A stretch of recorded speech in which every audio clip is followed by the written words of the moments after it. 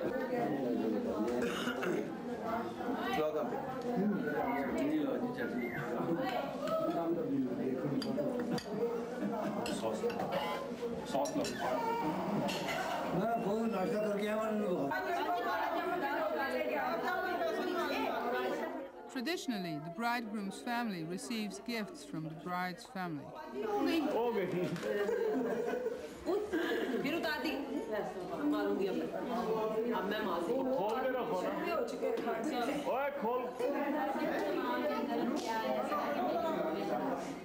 हाँ मैं बड़ा थोड़ी सी मूवी बना रहा हूँ. सुन ही नहीं रहे हो, मैं भाई बड़ी नहीं हूँ.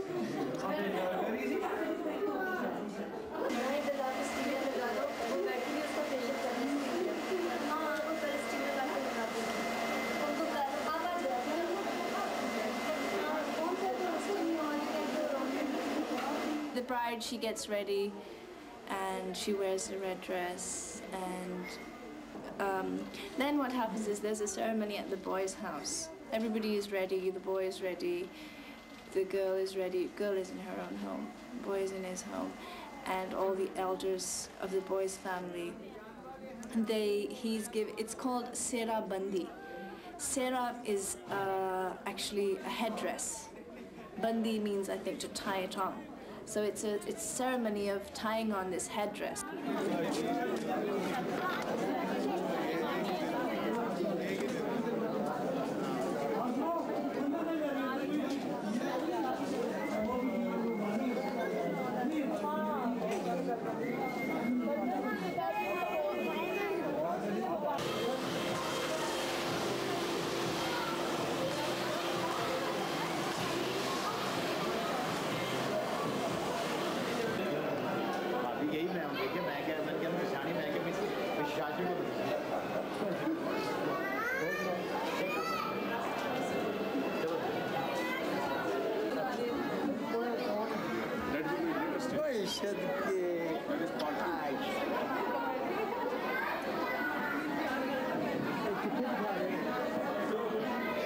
ठीक है भाई ये सेंटर बड़ी हाँ या पानी में हाँ ये तो मैं जमने बुरीद है ये तो मैं जमने बुरीद हट लेगा पास है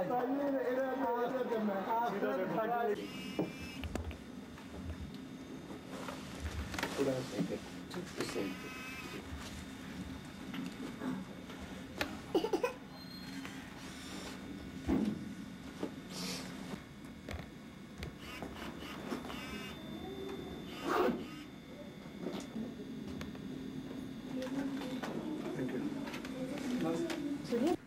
उनको देखिए प्लीज स्माइल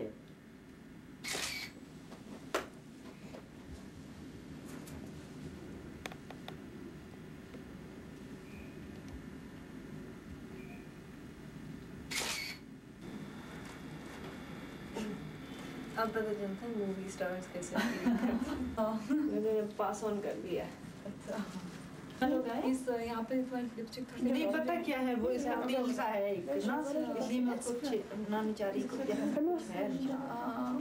हाँ हो गया वैसे ठीक है चलो तो ज़्यादा नहीं करना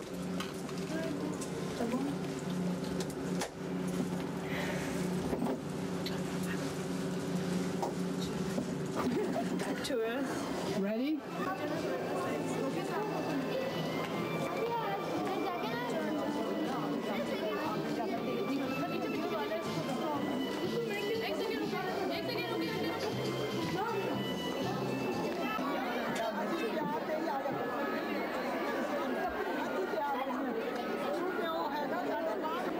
And that is called the barat. That procession, those people, the bridegroom's family and the bridegroom, that procession is called the barat. And they will come to the hotel. And the bride's family will be there to receive them with flowers. And then basically what happens is that the bride and bridegroom, they just sit together and everybody comes and takes photographs with them, and that's it.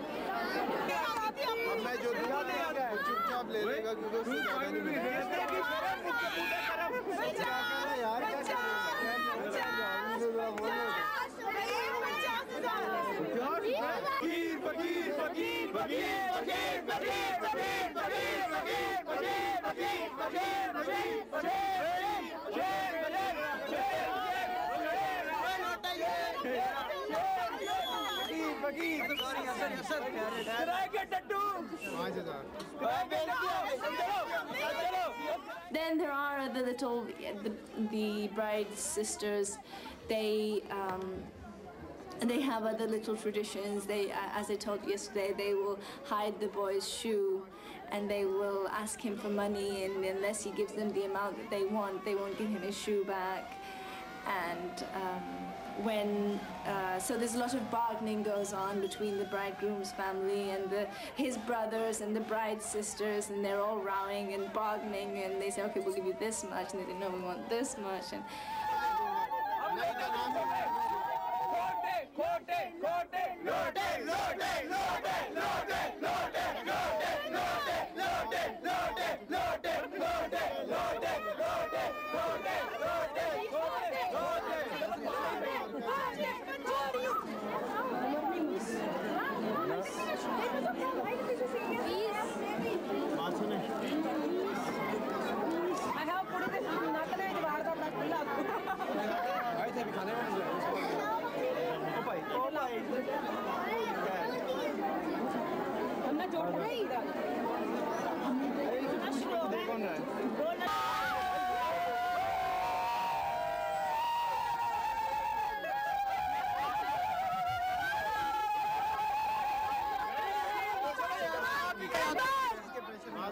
अब बोलो मंगता कौन है? ये है कि हमें?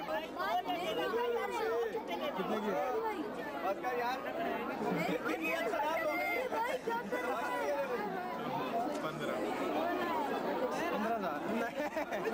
80 वाली जूती तो दो।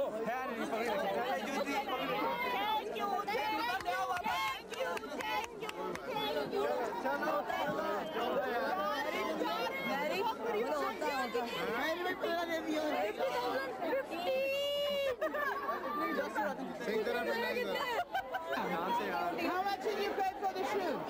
15,000. And for the dress? expensive shoe. ये बल्कि होगी आपकी बहुत बहुत होगी जय भाई आपने मरवाया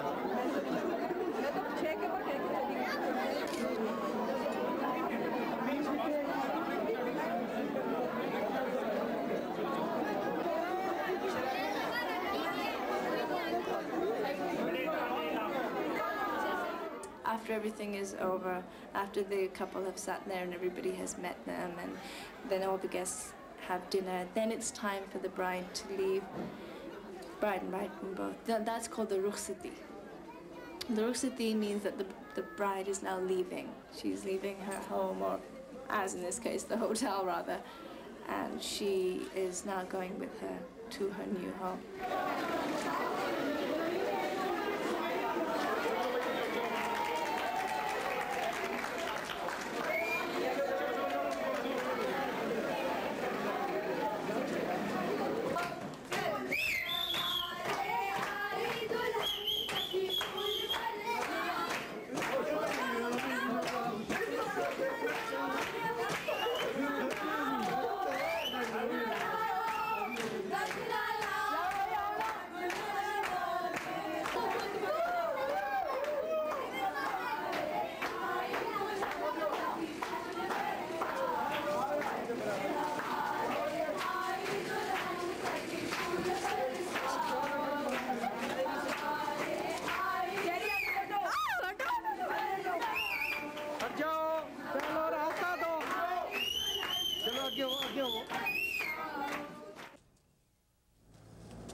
Sometimes it's like, what have I gotten myself into? Sometimes it's like, well, good. I'm enjoying it, and sometimes I'm sad, and I think, well, life is going to change, and obviously it's not going to be so carefree, and I mean, it's not just doing anything you want to do. There's 1,001 responsibilities, but I don't know. Sometimes I feel like my heart is sinking, and sometimes I feel I'm enjoying it. I don't know. Sometimes I feel totally, it's like, this isn't me, I'm standing somewhere else and this is actually happening to somebody else. But it's very mixed feelings.